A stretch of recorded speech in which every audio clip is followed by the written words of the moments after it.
Greetings, YouTube. One thing you'll hear a lot of is people using the term consensual sex. I have used it myself on more than one occasion, and I use it because there are misogynistic pedants out there on the internet.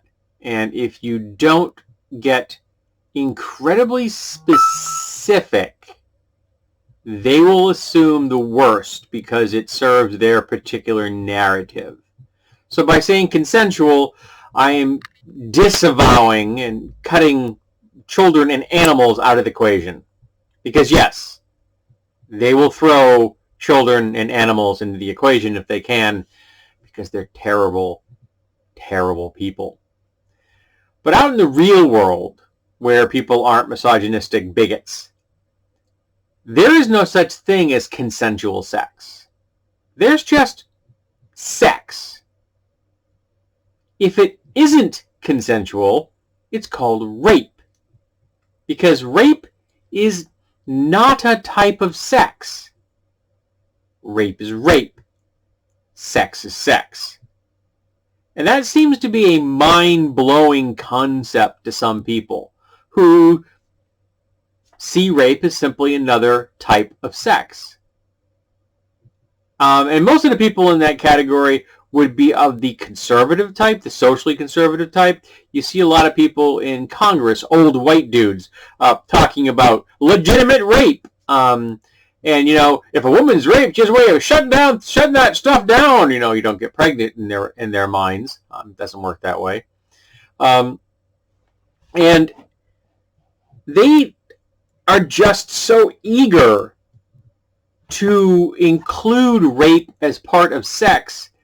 It should make every human being really nervous, because they seem desperate to have rape be in the category of sex as opposed to them being completely separate.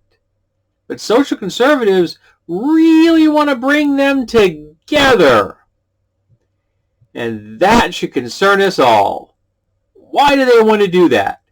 Why do they want rape to be in the category of sex rather than completely separate things that have nothing to do with each other? Well, part of it is because they despise the concept that women want sex and women will get the sex they want, and they won't want conservative men who very much see themselves as the initiators, the pursuers. They are the aggressors, and they want their female sexual partners to be passive, to be receptive, to not have a desire or an expectation of sexual pleasure. It's one of the reasons they love virgins so much. A virgin doesn't know what is going to happen, really. I mean, in theory, in the real world, even a virgin has a really good idea of what's going to happen. But she won't necessarily have an idea of what it should feel like. Plus, of course, she's been smart and learned her own body, and then she does.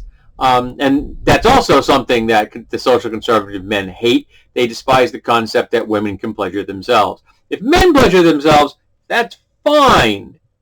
But women shouldn't. Because, let's be honest, they don't want the competition.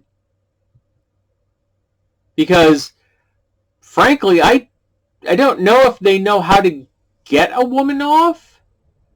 So they're kind of hoping that their partner won't have any idea that they've failed miserably. I mean, it's guaranteed they'll get off. I mean, kind of like a two-stroke Yamaha. But, yeah, they don't have any idea of what they're doing. They don't want women to have any idea what they're doing. So there can be no comparison. It's why they want women that have never had another partner. They don't want to be compared to another man because they know they're going to come up short. Because they actually don't care about their partners. And they don't want their partners to understand the difference between rape and sex. Because when they pressure their partners into doing things their partners aren't ready for, well, they won't know the difference. Now, I know I've been talking from a very heteronormative point of view, but this would count as well if they were pursuing any two people, one person is being pursued by another. It really wouldn't matter. It's just that it's been my experience that people in the LGBTQ community seem to have a much better understanding of their sexual rights and responsibilities and their own personal pleasure, because the world has sexualized them to a much greater degree in some ways. Because to social conservatives, gay people are just about gay sex. It's not about love or relationships or anything like that. So that has an impact on the LGBTQ community. And social conservatives reserve, all that warm, fuzzy things for them cis hetero stuff. And all of this gets bundled up in one big ugly ball. And the social conservatives want to crush sex and rape together until there is no discernible line, so that their partners won't know when it's been crossed. And that's sad and it's sick. But let me be sure that you completely understand. Sex and rape are different. They have nothing to do with each other. Never have, never will. Don't let anyone bully you.